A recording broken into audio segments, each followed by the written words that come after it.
Bon, faut m'excuser un petit peu si je parle fort, là, mais c'est effrayant.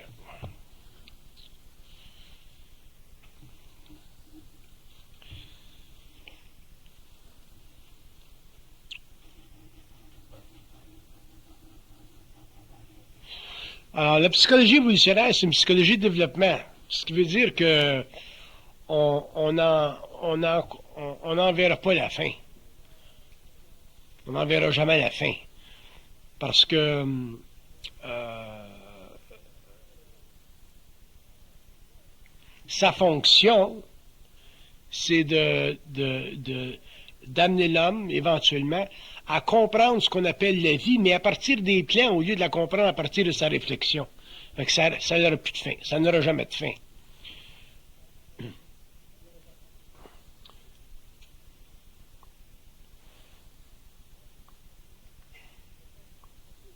Le processus de causation qui est derrière elle, qui la développe, c'est effectivement, en tout cas en ce qui me concerne, c'est la canalisation directe. Puis, ce processus de causation-là force l'homme ou l'ego à constater que sa relation avec les forces de vie, donc, ou avec l'invisible, c'est toujours une relation de travail. Donc, une relation d'évolution, une relation de développement. Un homme ne peut pas vivre la psychologie évolutionnaire comme l'homme vit la psychologie freudienne ou la psychologie de Jung. Ce sont des sciences totalement différentes, d'ailleurs très, très différentes. Les psychologies classiques de l'évolution sont des psychologies qui tentent d'isoler des patterns, des motifs de conduite humaine pour en extraire des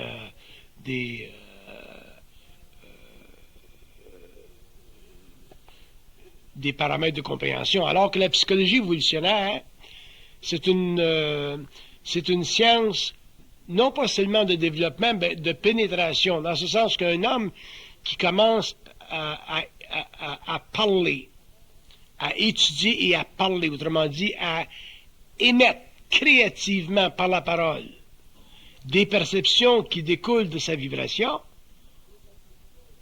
automatiquement en arrive éventuellement à des paliers de conscience qui probablement varieront selon les individus, mais qui auront quand même des points universels communs. Ce qui va créer ce qui va permettre qu'il y ait une variation dans l'approfondissement de ces paliers de conscience-là, mais c'est la sensibilité des individus. C'est évident que c'est plus facile pour moi, en tant que personne, d'étudier les plans occultes de cette conscience-là que pour vous autres à cause de ma situation personnelle.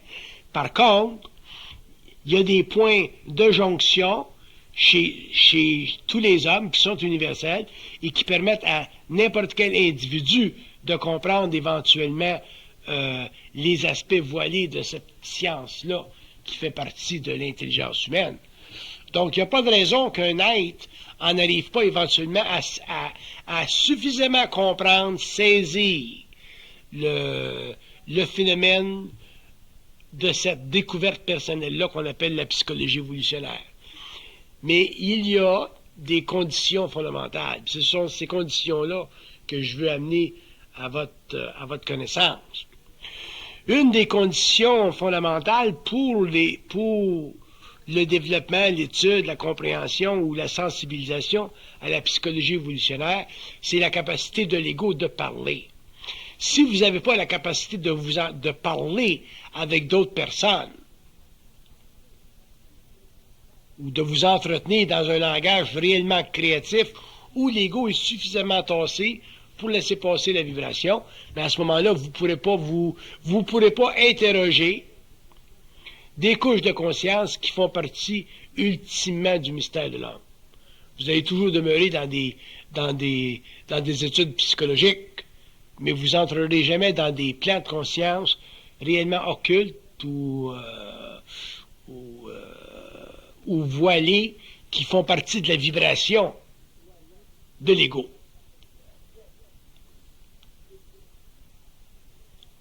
pour que l'homme parle avec l'homme, ça nécessite une certaine ouverture d'esprit.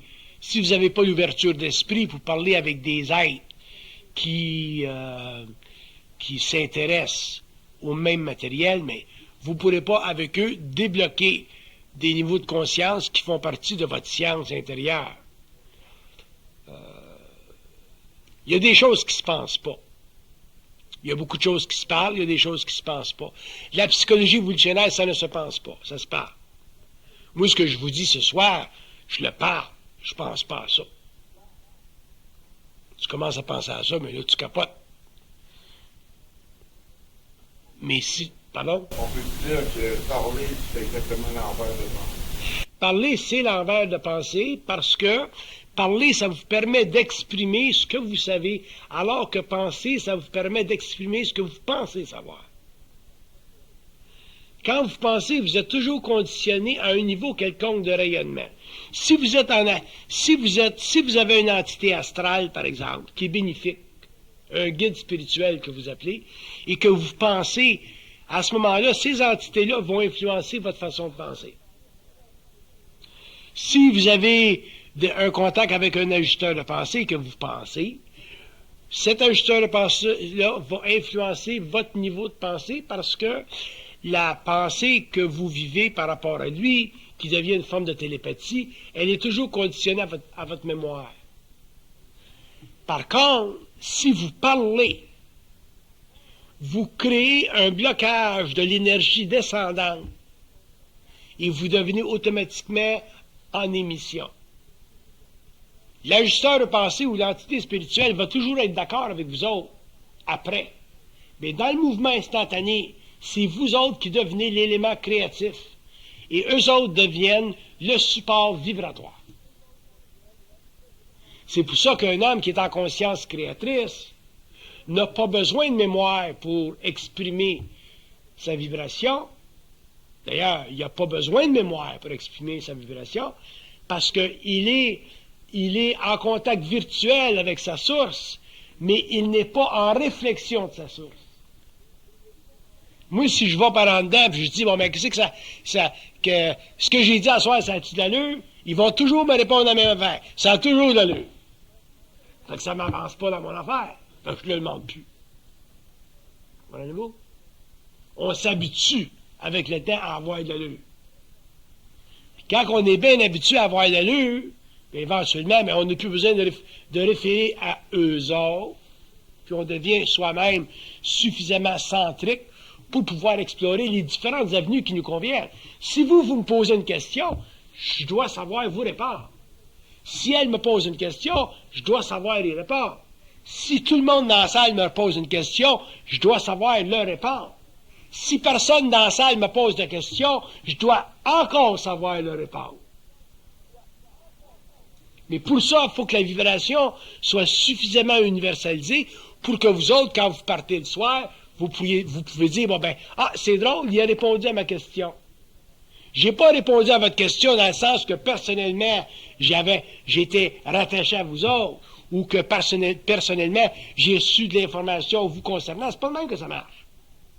Mais dans le taux vibratoire de la parole, s'exerce suffisamment de luminosité pour que les individus dans la salle puissent aller chercher ce qu'ils ont besoin. C'est ça une science créatrice. C'est ça une parole créatrice. Donc, le phénomène de la pensée, qui est, autrement dit, la compréhension de la pensée, c'est un phénomène qui est relativement nouveau sur la Terre. On commence à comprendre qu'est-ce que c'est la pensée. Et on est loin de savoir qu'est-ce que c'est dans sa totalité. Si on savait qu'est-ce que c'est la pensée dans sa totalité, on serait obligé de s'interroger sur la constitution psychologique de l'ego, sur la constitution psychologique de l'âme, sur la nature de la mémoire, sur la nature des forces occultes, sur la relation entre l'homme et l'invisible, sur la relation entre les différents plans d'intelligence, sur la relation entre les différentes formes de gouvernement qui exercent leur pouvoir créatif dans l'univers, des univers parallèles, on arriverait éventuellement à interroger complètement une cosmologie, c'est-à-dire ça nous forcerait éventuellement à nous amener à constituer ou à prendre conscience d'une cosmologie, c'est-à-dire d'un monde qui préexiste notre pensée. À partir du moment où l'homme a conscience d'un monde ou d'univers parallèle qui préexiste la pensée, ça devient facile pour lui de comprendre pourquoi est-ce que tout est connu. Ça devient facile pour lui de comprendre pourquoi est-ce que la voyance existe. Ça devient facile pourquoi est-ce qu'un astrologue est capable de dire, bon, ben, dans 2 mois, il va se passer telle affaire. Parce que cette conscience-là préexiste la pensée. Si on pouvait établir une mesure entre la pensée réfléchie et la parole parlée, on verrait qu'il y a un différentiel de lumière extraordinaire. Ça n'a pas la même vitesse, une pensée réfléchie et une parole parlée. Parce que les deux font partie des univers parallèles, mais les deux sont conditionnés par des facteurs dont certains sont ascendants et d'autres descendants. Quand tu parles, c'est l'énergie qui descend. Quand tu penses, c'est l'énergie qui remonte. Donc, le facteur de conscience qui décrit la pensée ou le facteur de conscience qui décrit la parole sont des facteurs de conscience totalement différents.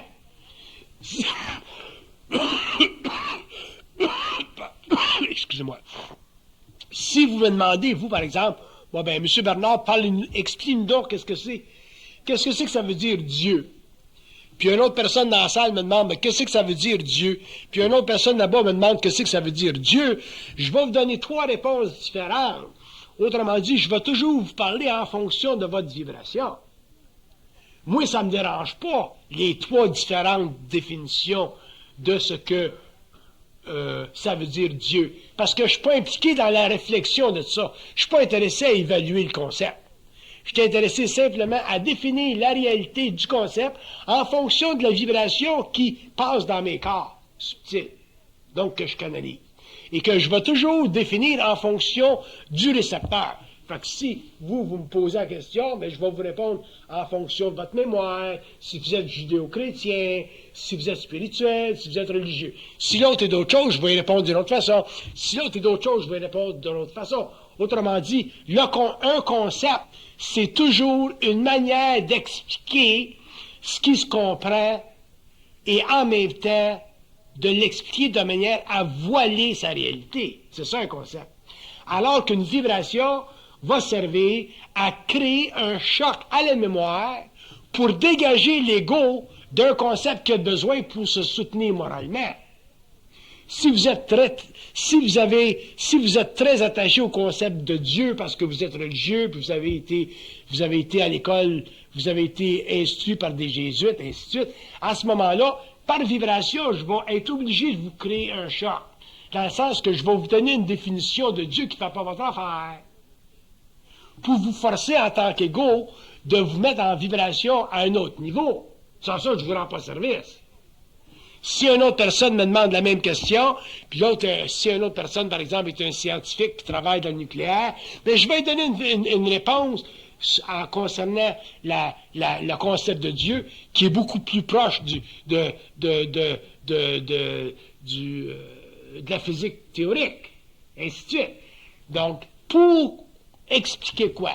Pour nous faire comprendre que la relation entre l'ego qui pense et la relation entre l'ego qui sait, ce sont des relations qui sont en opposition intégrale. Tu disais, on prend la pensée de la parole, il y en a un, c'est un principe de matérialisation, il y en a un, c'est un principe de matérialisation, puis il y en a un qui c'est un principe de dématérialisation. Quand vous entrez dans la connaissance, autrement dit, quand vous entrez dans un processus créatif, vous matérialisez une vibration, c'est-à-dire que vous donnez à l'esprit humain la chance de comprendre quelque chose simplement par vibration. À ce moment-là, vous pouvez matérialiser n'importe quoi, c'est-à-dire amener à la conscience de l'homme n'importe quel concept qui a besoin de voir, qui a besoin de redéfinir pour que ça fasse son affaire au niveau où il est rendu. Alors que dans l'autre cas, Mais c'est une dématérialisation, ça veut dire que vous défaites quelque chose qui fait partie de la mémoire de la race pour libérer l'esprit qui pense, puis pour l'amener plus tard à concevoir ou à convenir avec des notions qui font simplement partie d'une vibration. Et c'est ça la fondation, le caractère fondamental de la psychologie évolutionnaire. Plus l'homme va rentrer dans une... On s'imagine, on est en 1998, là. Imaginez-vous ce que l'homme va vivre au niveau d'une psychologie évolutionnaire dans 50 ans, dans 200 ans, dans 400 ans, dans 800 ans. Probablement, éventuellement, l'homme va être obligé de changer de niveau de langage. Moi, je sais bien que dans des moments de conscientisation, autrement dit, dans des moments d'étude ou de contact télépathique avec les plans, avec le plan mental, je suis obligé complètement de me dissocier de la langue française ou des langues indo-européennes qui font partie de la mémoire de la race, puis je suis obligé de converser dans un langage qui ne fait pas partie ou qui n'a pas de racines avec les langues qu'on connaît, qui est un langage qui est totalement vibratoire.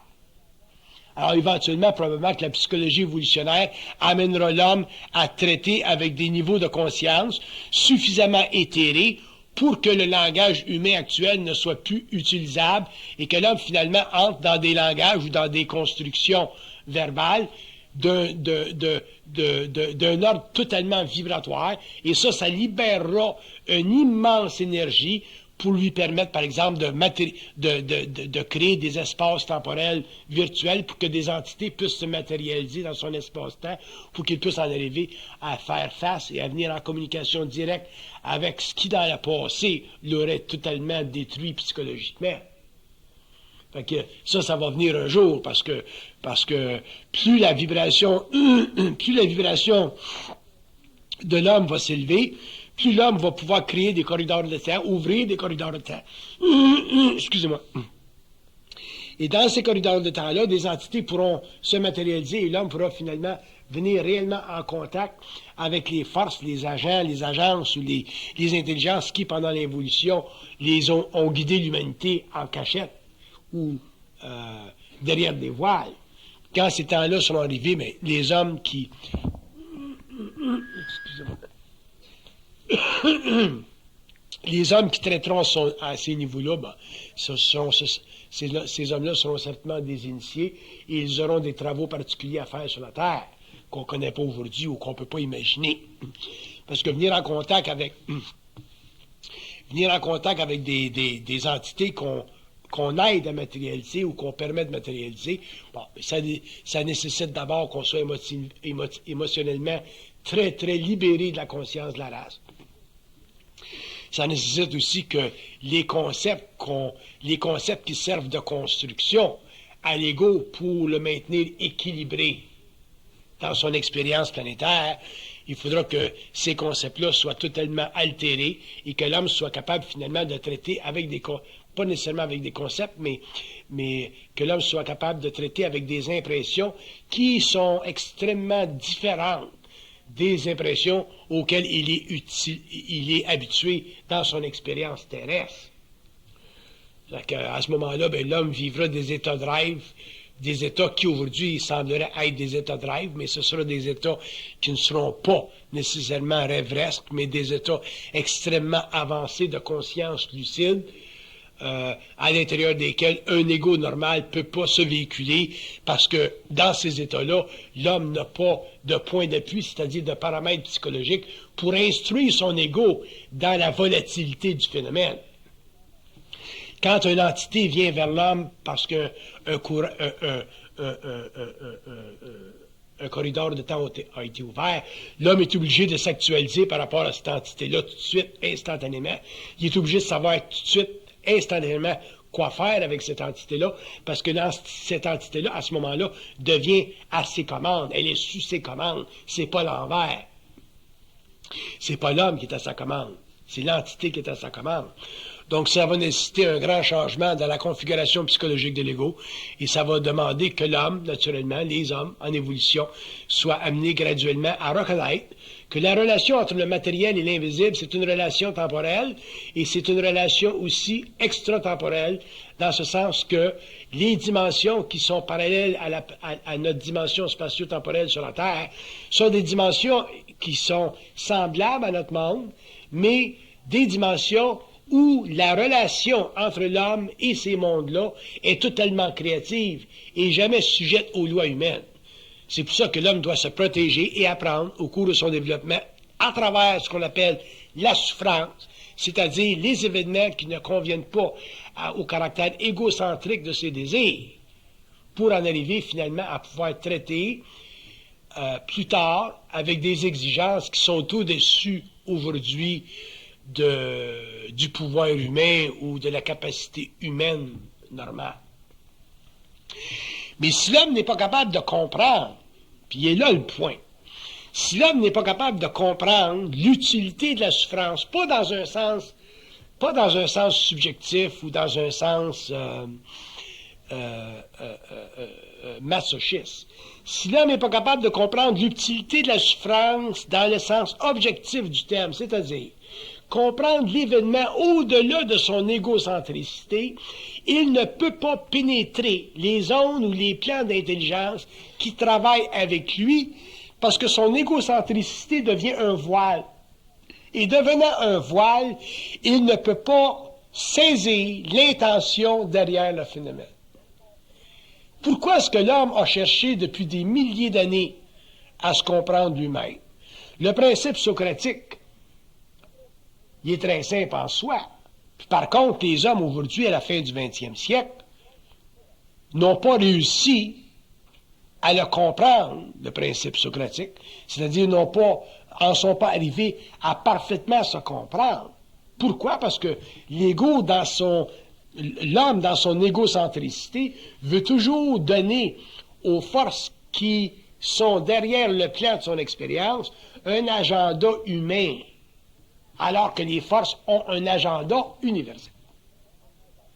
Mais si l'homme, ou à partir du moment où l'homme, à travers une psychologie évolutionnaire, sera capable de supporter l'agenda occulte, la raison occulte, le plan occulte, l'intelligence occulte, derrière l'expérience ou la souffrance révoltante, parce que toute souffrance est révoltante, qu'elle soit petite ou qu'elle soit grande, à ce moment-là, l'homme, dans des conditions comme ça, où il pourra le faire, pourra pénétrer d'autres zones de conscience et finalement en arriver plus tard, au cours de l'évolution, à ouvrir des tunnels de temps et permettre à ce que des entités se matérialisent dans son expérience pour qu'il puisse continuer avec eux le fameux travail fondamental de toute évolution qui est celui de créer des nouvelles civilisations.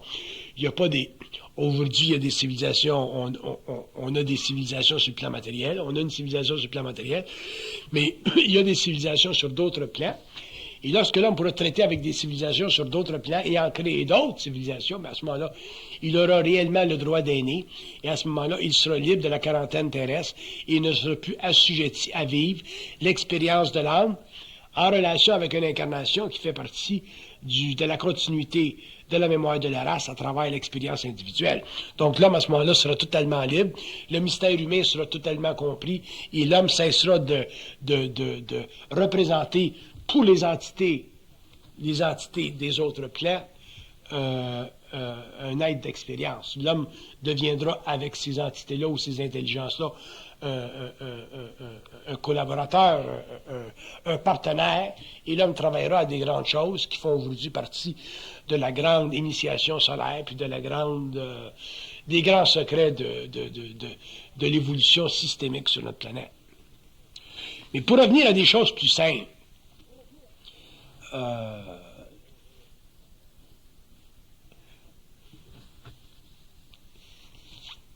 beaucoup a été dit et beaucoup doit être dit pour faire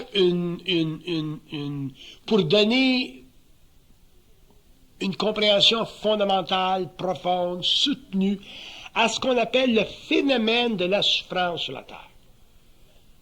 Sur la Terre, la souffrance a toujours été considérée comme une chose faisant partie de la vie. Mais c'est pas suffisant, ça.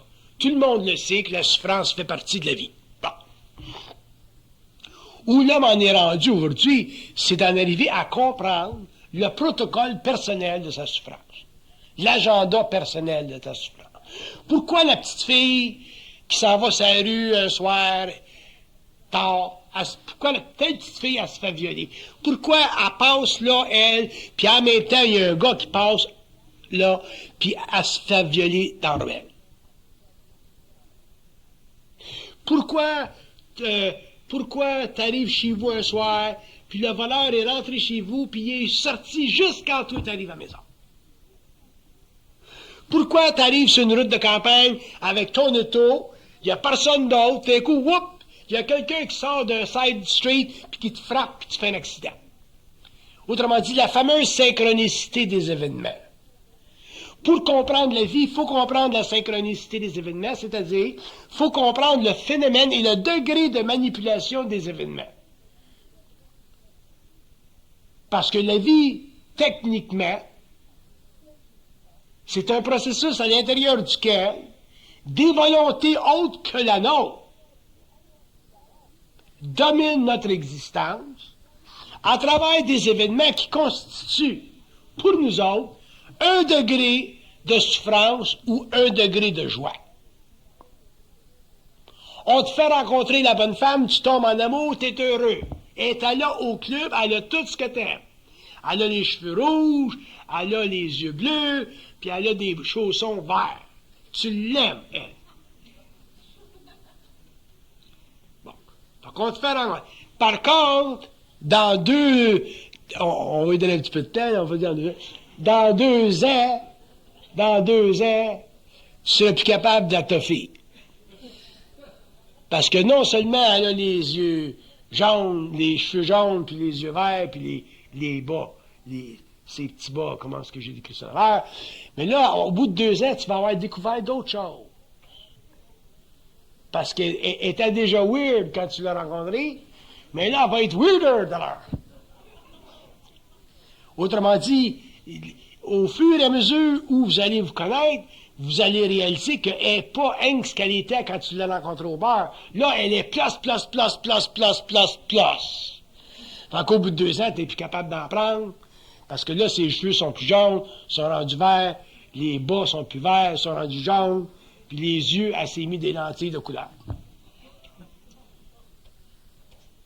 Autrement dit, pour expliquer quoi? Pour expliquer que il y a des lois de conséquences qui invitent les individus dans l'expérience à entrer dans une expérience sans les connaître. Si le gars savait que dans 2 ans, elle se mettrait les cheveux de telle couleur, ben, il aurait dit, ce soir-là, ben, je ne vais pas la rencontrer. Je vais me retourner de bord vite. Il y a beaucoup d'expériences comme ça que si on avait su, on ne l'aurait pas fait.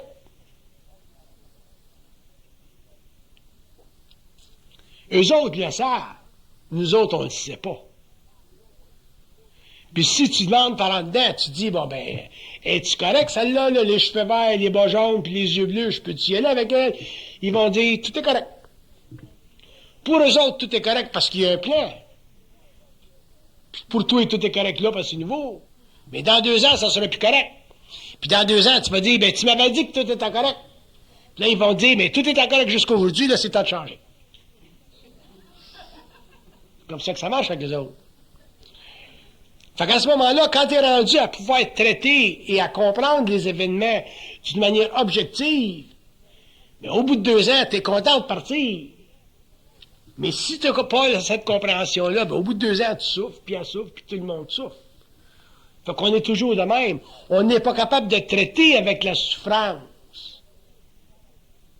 Parce qu'on ne comprend pas l'agenda. On n'a pas quelqu'un pour nous dire, ben, tu t'es fait violer à 17 ans, c'est pour te renforcer émotionnellement, pour que quand tu viens en contact avec nous autres, tu sautes pas.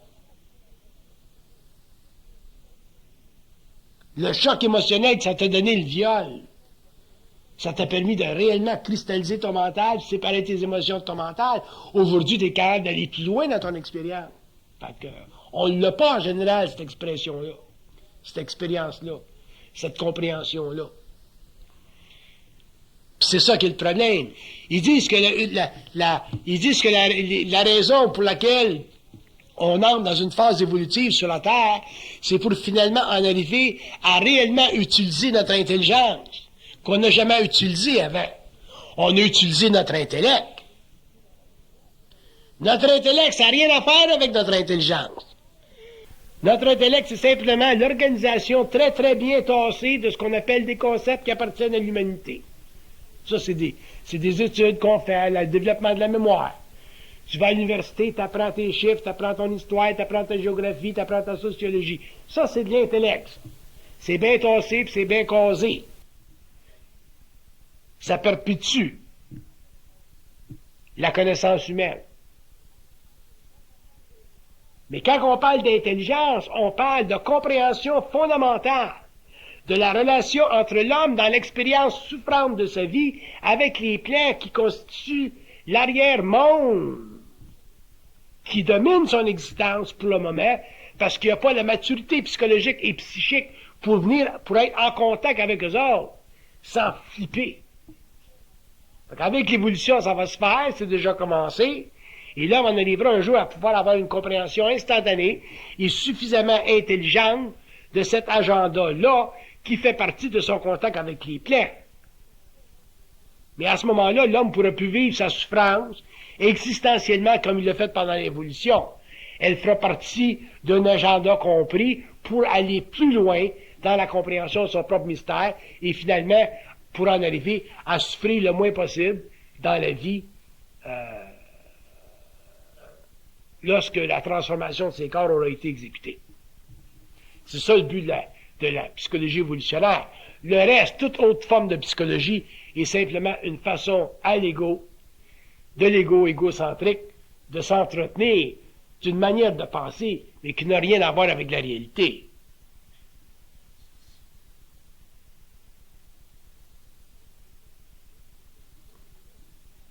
Moi, j'ai vécu une expérience très, très intéressante que je vous ai déjà d'ailleurs racontée il y a bien des années, mais je vous la raconte parce que c'est très valable. Quand j'étais au début de ma fusion en 69, je me rappelle, j'étais dans la jungle au Mexique. Puis là, dans ce temps-là, c'était tout nouveau l'expérience. Puis j'essayais de comprendre certains aspects du phénomène humain en relation avec l'entité avec laquelle j'étais en communication.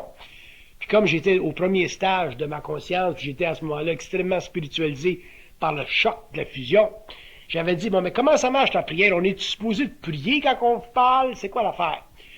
Puis il me dit, l'entité me répondait, bon, ben la prière, ça fait partie d'une communication inconsciente avec les plans, mais il n'y a pas d'intelligence là-dedans. Fait qu'il dit, bon, mais j'ai dit, donne-moi un exemple. Fait que j'ai pris la fameuse prière qu'on connaît toutes, Notre Père qui êtes aux cieux, que votre nom se sanctifie, là, je me rappelle pas trop de la prière, là, mais je veux vous en donner des brides pour vous montrer comment est-ce qu'il m'avait répondu. Fait que j'avais dit, Notre Père qui êtes aux cieux. J'ai dit, qu'est-ce que tu dis ça? Il dit, je cite. Fait que, c'est quoi les autres parties de cette prière-là? Que ton nom se sanctifie. Il dit, je suis un être de lumière. C'était quoi, une autre partie? Que ton règne arrive. Quand j'avais dit que ton règne arrive, il dit, quand tu seras conscient, je serai là. Puis il m'a continué à faire tout le long. Il me l'a tout défait, hein. Le Notre Père, il me l'a tout mis à terre. C'est la dernière fois que j'ai prié, naturellement, parce que là, je voyais que ça ne menait plus nulle part. Parce que là, il riait de moi. Fait que, quand je suis arrivé à Amen, j'ai dit, qu'est-ce que tu vas dire quand je te dis Amen? Il va dire, ça, c'est fini. Il n'y a plus rien à dire. Tu comprends pas? Fait que, j'ai essayé de me rappeler d'autres brides. J'avais dit donnez-nous aujourd'hui notre pain quotidien. Il m'avait dit, inquiète-toi pas. Bête de même, là. Bête de même, inquiète-toi pas. Qu'est-ce qu'il y avait à voir ça dans le temps? Que ta volonté soit faite, il dit, inquiète-toi pas, je suis là, puis je suis là. Fait que quand tu parles de la destruction des voiles, de l'ego psychologique de l'involution, pour entrer dans un dialogue, finalement, avec les plans qui ont toujours représenté pour l'homme un mystère, qui ont toujours été pour lui, qui ont toujours été pour lui des plans de domination. C'est extraordinaire où est-ce qu'on en est rendu. Mais ça, on en est rendu là à un point extrêmement petit dans l'évolution de l'humanité. C'est toutes les choses commencent dans un certain temps. Ça commence petit, puis ça s'agrandit, puis ça se développe, puis ça s'étend au cours des siècles, puis des âges. Puis c'est comme ça que ça fonctionne, l'évolution. Fait que c'est pour ça que je dis, l'évolution la psychologie évolutionnaire, c'est une psychologie de développement. Les hommes, définitivement, en arriveront à créer d'autres aspects de cette psychologie-là. Moi, je vous en donne des aspects à travers mon expérience. Il y en a d'autres hommes qui en donneront des aspects à travers leur expérience. Il y a quelqu'un dans la salle ici là, qui a écrit un livre dont j'ai pris connaissance là, 1 an, je ne sais pas, 2 ans. C'est un livre qui est très, très bien écrit. Il y a quelque chose de très intelligent là-dedans. Fait qu'on voit que les gens sont capables de réellement commencer à mettre sur papier ou à matérialiser des concepts qui font partie de leur conscience. Et chacun selon son taux vibratoire. Probablement qu'un jour, on rencontrera quelqu'un, puis d'ailleurs, moi aussi, j'aimerais ça, rencontrer des gens comme ça, qui ont une vibration tellement élevée, que là, tu es obligé de t'arrêter et de dire, bon, mais là, c'est rendu, là, réellement, là, loin. C'est merveilleux de rencontrer des gens, ou des hommes, dont tu peux dire, ouais, lui, là, ce qu'il dit, c'est ça. Je le sais, ce qu'il dit. Puis, c'est la psychologie évolutionnaire qui va permettre ça. Puis, imaginez-vous jamais qu'en tant qu'individu, vous êtes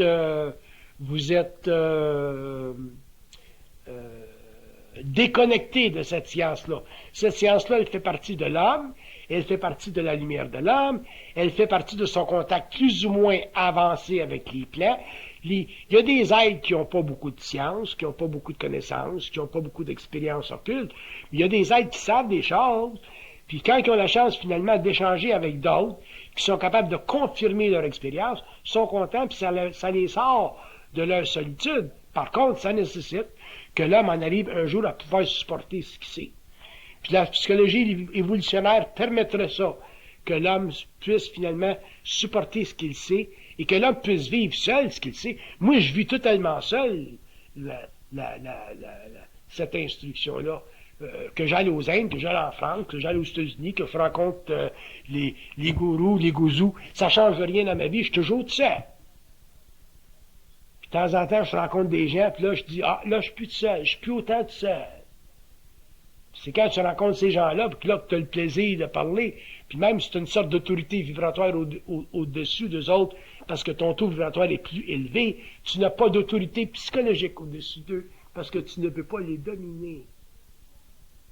Un être conscient ne peut pas dominer un être en évolution de conscience. Et ça sera le grand signe de la psychologie évolutionnaire. Je ne m'attends pas nécessairement à ce que les gens que je rencontre aient cette affinité, cet accès facile au plan comme je l'ai, mais je m'attends à ce que des gens aient accès relativement facile à leur plan. Et ces plans-là sont universels. Il y a des gens dans la salle que je connais ici avec lesquels je peux parler, et ce qu'ils disent, c'est ça. Puis c'est merveilleux quand tu peux parler avec quelqu'un puis entendre des paroles que toi-même tu pourrais parler. Mais ça fait pas partie de ton taux vibratoire d'y parler. C'est leur chanson. C'est leur musique. On a chacun notre musique. Ça fait partie de la diversité de la conscience. Moi, je pourrais pas m'imaginer écrire des livres comme lui écrit. Lui, il peut pas s'imaginer écrire des livres comme j'écris. Mais ces différents livres-là sont nécessaires parce qu'il y a une gamme. Il y a une gamme de besoins dans le monde. Il y a des gens qui ont besoin de ces livres pour évoluer. Et tant qu'on comprend pas ça, ben on peut pas comprendre, on comprend pas le phénomène universel de l'homme. Le fait que l'intelligence créatrice chez l'homme, elle est universelle, mais elle a une universalité de visage. À partir de ce moment-là, ben, le problème de la connaissance, on ne l'a plus, et on est très content de connaître, de rencontrer des gens dans le monde qui s'exercent à extraire de leur invisibilité des choses qu'ils amènent dans le monde, qu'ils matérialisent pour l'évolution de l'humanité. C'est ça qu'on appelle la créativité intégrale. Ça fait partie de la psychologie évolutionnaire. Mais les lois fondamentales sont là. Le phénomène de la souffrance est fondamentalement lié à l'évolution de l'homme dans la psychologie évolutionnaire. Il n'y a pas l'affaire de prendre l'avion et aller aux Indes pour rencontrer des gourous, là. C'est fini, ça. Ça, c'est bon pour les Américains.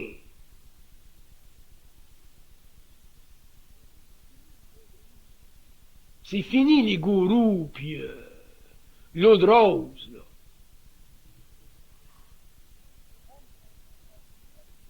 L'homme qui va se conscientiser va être obligé de voyager à travers son propre territoire, rentrer dans son propre territoire, connaître les mécanismes qui structurent son moi, connaître les raisons pour lesquelles il souffre, connaître les raisons pour lesquelles il est limité, connaître les raisons pour lesquelles il n'est pas en parfaite harmonie avec lui-même, c'est-à-dire en conscience créatrice. Je parle pas de l'harmonie spirituelle, là. L'harmonie spirituelle, ça vaut pas de la merde. L'harmonie spirituelle, ça fait partie du parfum de l'évolution. Puis moi, je connais une petite femme à Saint-Adèle, là, elle est en harmonie spirituelle. Tu rentres dans son magasin, là, puis elle va dire « Ah, bonjour, monsieur. C'est une belle journée aujourd'hui, monsieur. » Puis quand tu pars, là, elle va dire « C'est une journée magique, monsieur. » Elle, ça va bien. Elle fonctionne, elle a une bonne santé, elle a de l'argent, tout marche. Mais la journée où la fenêtre tombe sur son magasin est faite à l'os. Pourquoi? Parce que l'homme, l'être spirituel, n'a pas de force intérieure autre que celle qu'il se crée. Celle qui se crée. Elle n'est pas réelle.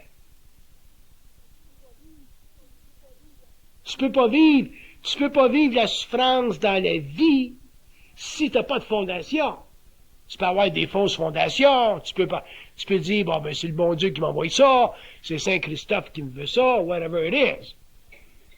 Mais ça, c'est de la connerie, ça. La spiritualité, c'est du cinéma qui est maintenu par Hollywood, je veux dire, par les grandes religions.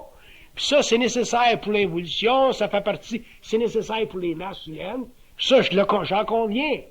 Mais ça n'a rien à faire, ça n'a rien à voir avec un homme conscient. Fait que l'homme passera d'une conscience matérielle à une conscience spirituelle à une conscience cosmique, puis entre les deux, ben, c'est les lignes. C'est les lignes.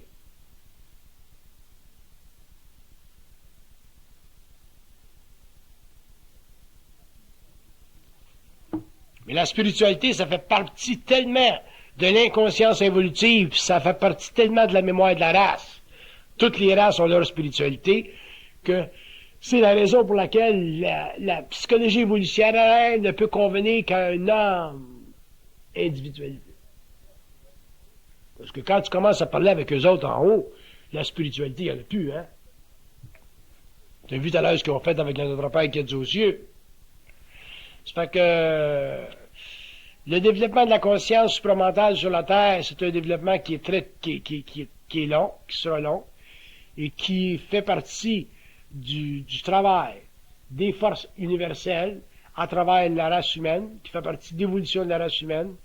C'est un travail qui est extraordinaire. D'un autre côté, c'est un travail qui est difficile parce qu'on est habitué à interpréter égocentriquement la réalité des plans. Vous verrez la réalité, comme vous dites, de la vie. Et un jour, l'homme devra interpréter la vie d'une manière objective, c'est-à-dire la comprendre, puis pouvoir facilement être en communication télépathique avec les mondes qui ont toujours existé d'ailleurs et qui prédatent la pensée humaine.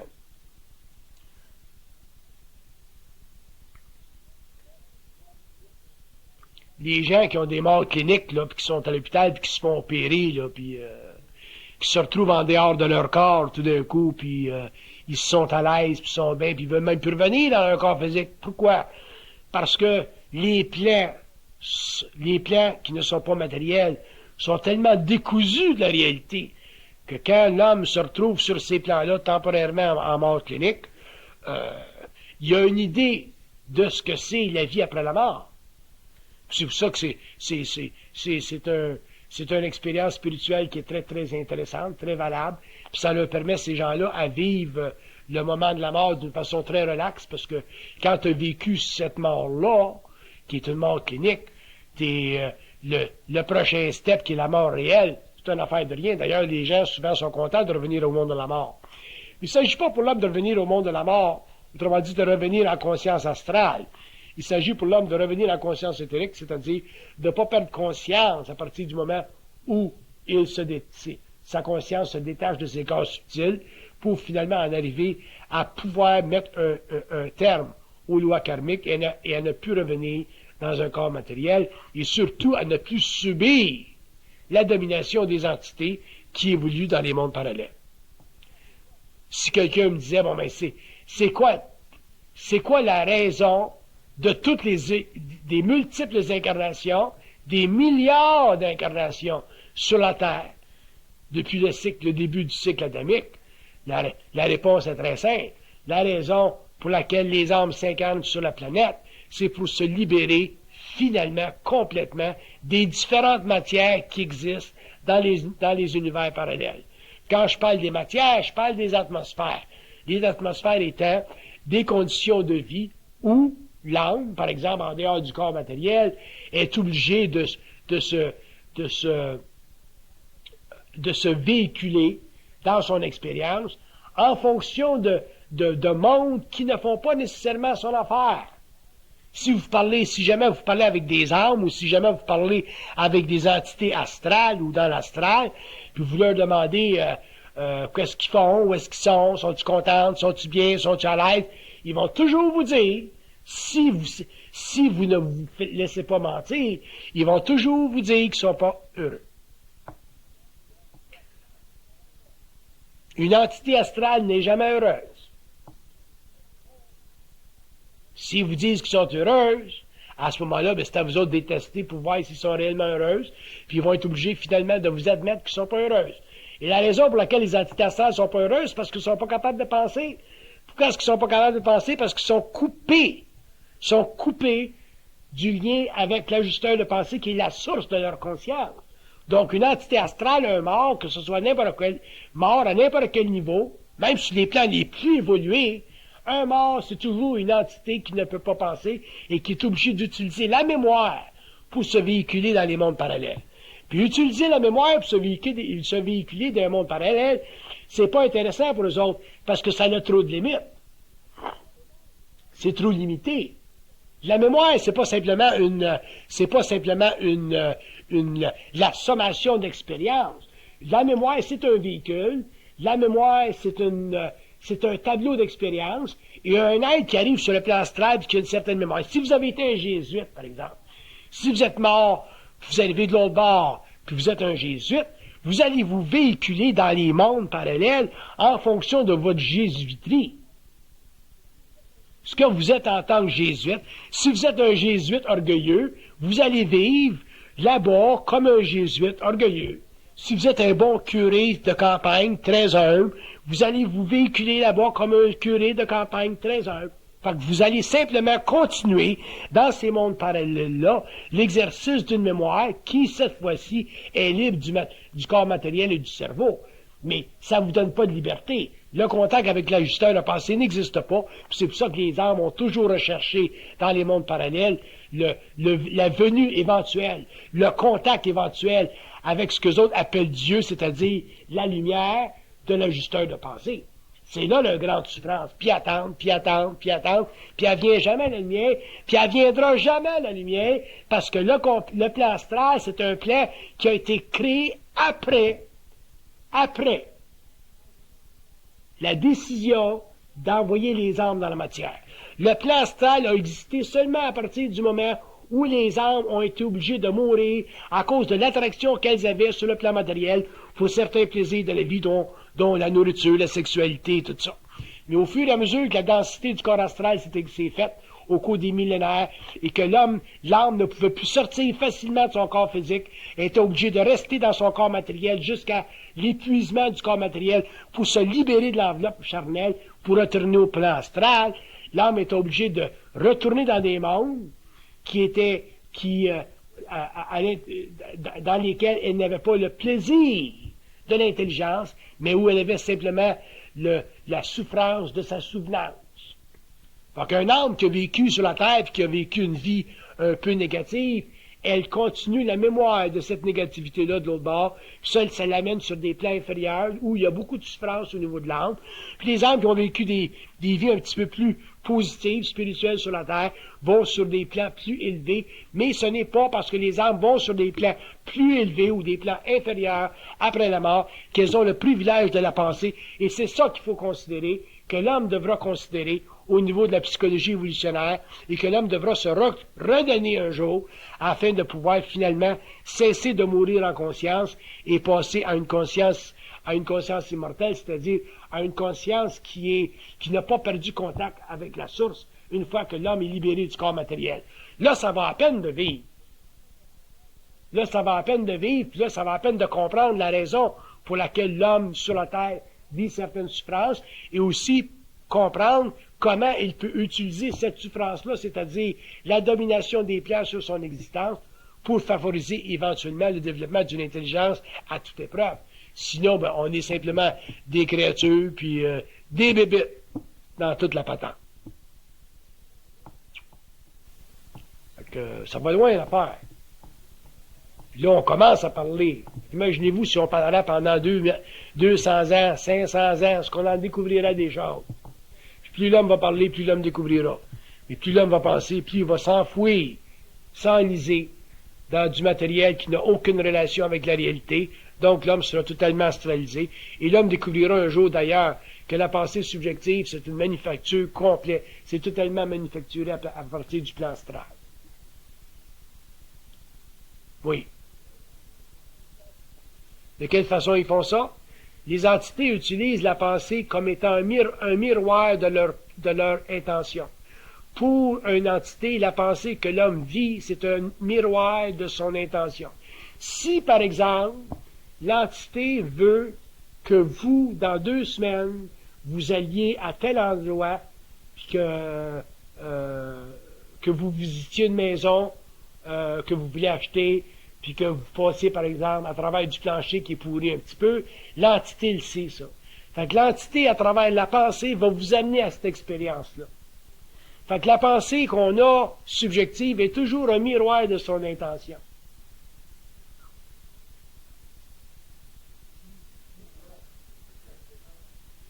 Vous ne pouvez pas la questionner parce que vous pensez.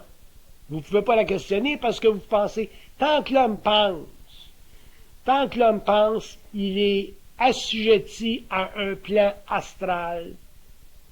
Quand l'homme cesse de penser puis qu'il est en communication télépathique, à ce moment-là, il est assujetti à un autre plan qui est moins astral, qui est plus mental.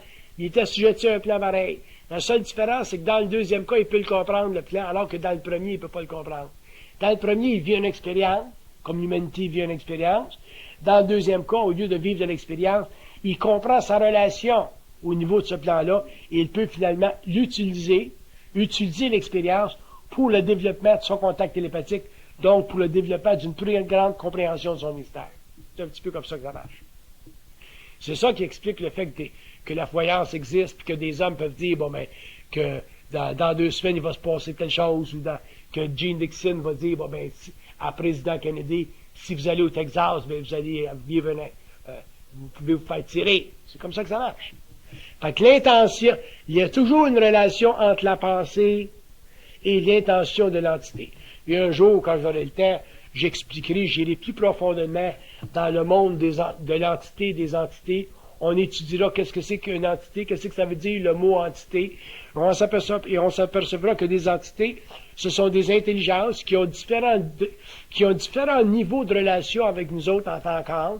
Certaines de ces entités-là ont des liens karmiques sur le plan astral. Il y a des êtres qui ont des entités, des guides spirituels, puis les liens qu'ils ont avec ces entités-là sont des liens karmiques. Autrement dit, il y a déjà eu contact dans d'autres vies, dans d'autres expériences avec elles. Et il y a des êtres qui ont des contacts qui sont pas astrales, qui sont d'ordre mental, autrement dit universel. Et les entités avec lesquelles ils sont en communication sont des entités qui ont toujours vu à leur évolution. Ces entités-là, on les appelle les ajusteurs de pensée. Et ce sont ces êtres-là qui ont le rôle caché, voilé, extrêmement secret, de faire évoluer l'âme, et d'amener sur la Terre une forme d'intelligence qui permettra un jour à l'être humain de non pas simplement être en communication télépathique avec d'autres mondes parallèles, mais de les voir et de s'entretenir avec eux. Fait que l'évolution, c'est un long processus que les lits mystères, autrement dit l'infinité qui sous-tend le développement des évolutions et l'infinité qui sous-tend l'organisation des mondes, l'autorité des mondes, les commandes, ainsi de suite, les différents gouvernements et les échelles de gouvernement qui s'occupent de l'ordre et des désordres qui conviennent à l'évolution, tout ça fait partie de la cosmogonie universelle, tout ça fait partie des sciences que l'homme devra un jour attester pour en arriver finalement à réaliser que la vie est beaucoup plus grande que ce qu'elle nous permet de voir ou d'assumer à première vue. Et c'est ça qui fera la différence entre les hommes de l'évolution, les hommes de l'évolution et les êtres purement mortels et ce qu'on pourrait appeler plus tard les immortels. Oui.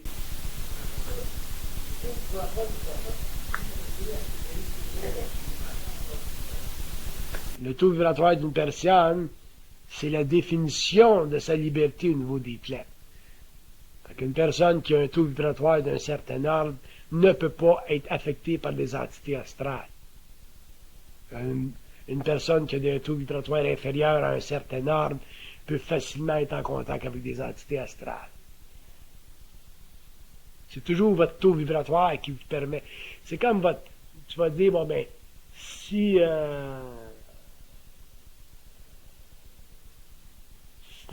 c'est un cristal d'une certaine sorte sur la radio, mais tu vas pouvoir faire du FM. Puis si c'est un cristal d'une autre sorte sur la radio, tu vas faire du AM. C'est un petit peu de même, ça marche.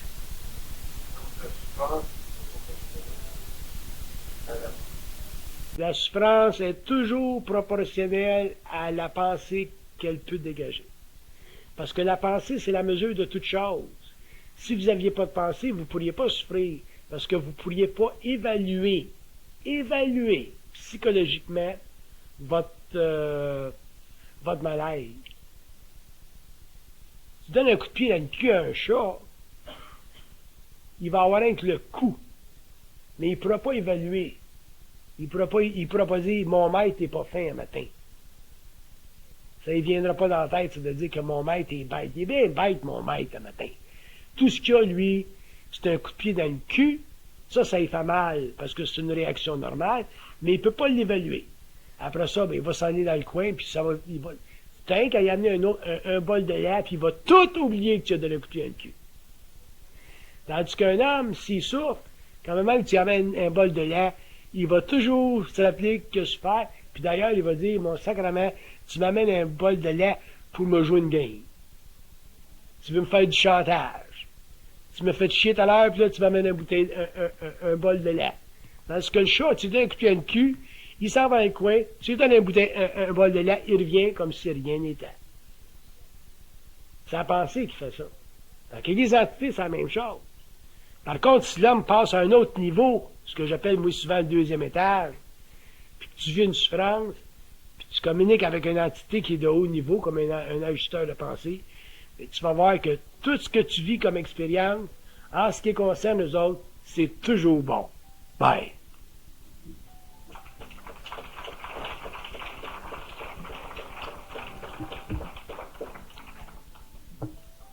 Fait que si c'est toujours bon parce qu'ils te le disent, parce qu'ils te le font comprendre, ça veut pas dire qu'il faut que tu restes. Ça veut pas dire qu'il faut que tu peux pas te rebeller puis être fâché. Seulement, ça va t'amener à t'enligner pour que dans l'avenir, tu ne souffres pas la même affaire. Fait que si ta blonde te laissé là en fin de semaine, puis tu souffres, puis ton gars, il te dit, ton ajusteur de pensée, il te dit, bon, ben, c'est bon pour ton expérience, parce que t'as été con. À ce moment-là, la prochaine fois, quand tu rencontreras quelqu'un d'autre, tu tomberas plus dans le même panneau.